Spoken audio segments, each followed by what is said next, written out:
As a debate, वो था कन्यादान आखिर क्यों। हम सबसे पहले दिमाग में जब ये क्वेश्चन सुनते हैं या सोचते हैं तो सबसे पहले एक दिमाग में आता है रीति रिवाजों से चलता आ रहा है, चलने दो। पर क्या सच में चलने दो? कन्यादान सच में चलते रहना चाहिए? मैं एक सवाल सच्चे दिल से जवाब दीजिएगा, किस किस को पता है? पहले का तो मुझे ज्ञान नहीं, अभी का मैं पूछती हूँ कि जब विवाह हो रहा होता है, जब फेरे हो रहे होते हैं, कन्यादान कब होता है? पहले, बाद में, चौथे फेरे में, तीसरे फेरे में? किसी को कोई अंदाजा नहीं है। पंडित जी ने कहा कन्यादान हो गया, हो गया। क्या सच में दिल से किया? नहीं किया। ऐसे रिवाज का क्या फायदा जो हमने किया ही नहीं? ठीक है, पंडित जी ने बोल दिया और हमने कर दिया। शायद इसीलिए अब 7 फेरों को भी इंग्लिश में ट्रांसलेट किया जा रहा है, क्योंकि संस्कृत हमें समझ नहीं आती। कन्यादान आखिर क्यों? सबको लगता है कि मान्यवर की आलिया भट्ट की नई एड से ये सवाल शुरू हुआ। नहीं, हमारे गणाधिपति गुरुदेव ने ये सवाल कई सालों पहले उठा दिया था कि ये रूढ़िवादी है। और अब देखिए, जैसे ये एड निकली और नया प्रश्न अगर यूथ के सामने आया तो सबने अपनी लैंग्वेज चेंज कर दी। कन्यादान नहीं है, कन्यामान ही है। कन्यादान नहीं है, दान नहीं दे रहे हम लड़की का, हम तो त्यागने की बात कर रहे हैं। अब अपनी बेटी को कैसे त्याग सकते हैं? क्या आप अपने बेटे को त्याग सकते हैं? अगर गोद भी देते हैं तो त्यागा नहीं जाता। 4 मम्मी पापा हो जाते हैं, त्यागा नहीं जाता। जब शादी 2 इंसानों की होती है तो एक को दान में या त्याग में क्यों? जब लड़के को नहीं त्याग सकते तो लड़की को क्यों त्यागना?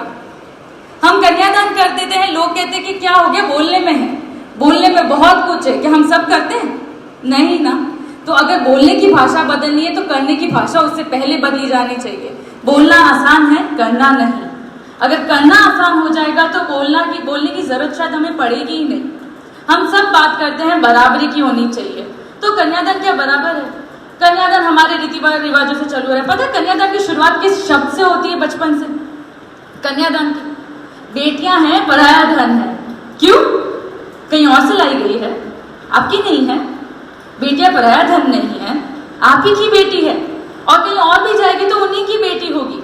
सब कहते हैं हम बेटी बना के लेके जा रहे हैं। क्यों? हम बहू हैं तो आप उसी हिसाब से प्यार देंगी। क्या मैं अपनी मम्मी की तरह आपको जवाब दूंगी तो चलेगा? नहीं चलेगा। तो बेटी की तरह है, वो तरह का जवाब जब आता है, वो जैसे का वर्ड जब आता है, तब कन्यादान का शब्द सामने आता है। वो शायद कन्यादान ही है जिसकी वजह से जैसा लग जाता है। अगर दान नहीं होगा तो शायद सास भी माँ ही होगी। जैसा नहीं आएगा शब्द कि माँ जैसी है, माँ ही है मेरी। इसके साथ साथ मैं एक और चीज बताना चाहूंगी कि सबने कहा कि बेटियां पराया धन है।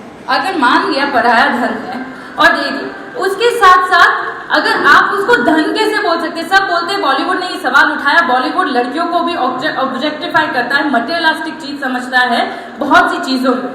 बट कन्यादान में ये रिचुअल जो चल रहा है, कंटिन्यूस तौर पे चल रहा है। अब जरूरत है सोचने की, क्योंकि हम जहाँ समाज में रहते हैं, शायद हम अच्छे समाज में रहते हैं, पर हर कोई अच्छे समाज में नहीं रहता।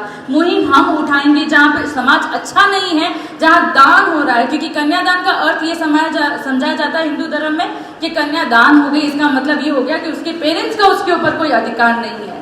भगवत गीता में भी हिंदू धर्म को समझाते हुए श्री कृष्ण ने अपनी ही बहन सुधर्मा का एग्जाम्पल देते हुए कहा था कि कन्यादान जरूर हुआ है, पर वो अभी भी अपनी मर्जी की मालकिन है, उस पर किसी और का रोक नहीं चलेगा, वो किसी और के बहकावे में कहने पे नहीं चलेगी।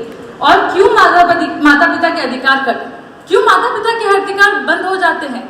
तब जब मैंने इसी चीज के ऊपर अपना क्या कहते हैं ना एक्सपेरिमेंट निकाला, सब वीडियोस देखी, तब पता चला कि सबने अपने डेफिनेशन इस तरह से चेंज किए कि हमने त्यागा है या ये बोल दिया है कि क्या हो गया, क्या हो गया, सच में क्या हो गया। आप एक बार बेटे का त्याग करके देखिए, तब मैं पूछूंगी क्या हो गया, बेटा ही तो है।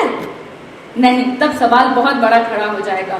नया मोड़ गुरुदेव ने लाया था, कई चीजें गुरुदेव ने लाई, तो ये अब क्यों नहीं? बहुत लेट है हम कन्यादान को रोकने में, बट अब शुरुआत अगर हुई है तो अंत भी इसी साल हो जाना चाहिए। हमने एक चीज मैं अंत में यही कहना चाहूंगी, क्योंकि समय की सीमा है, हमने कन्यादान की बात छेड़ी है तो मैं इसके लिए बोलना चाहूंगी। गणाधिपति आचार्य श्री तुलसी ने दहेज प्रथा बंद करवाई थी, पर आचार्य श्री तुलसी ने उस वक्त दहेज प्रथा बंद करवाई थी, तो समय के साथ साथ इंसान है, हम बहुत इंटेलिजेंट हैं, नाम बदल दिए।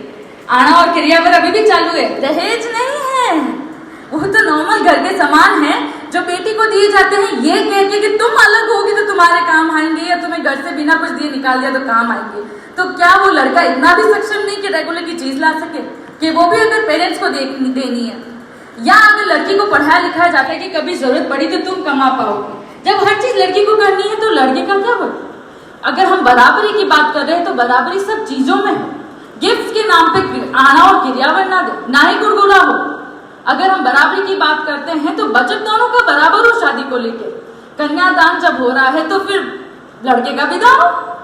अगर लड़के का दान आप नहीं कर सकते तो कन्यादान भी रोकिए, क्योंकि वो आपके ही बच्चे हैं, बेटी हो या बेटा, इससे कोई फर्क नहीं पड़ता, बच्चा वो आप ही का है। इसी के साथ ओम अरहम।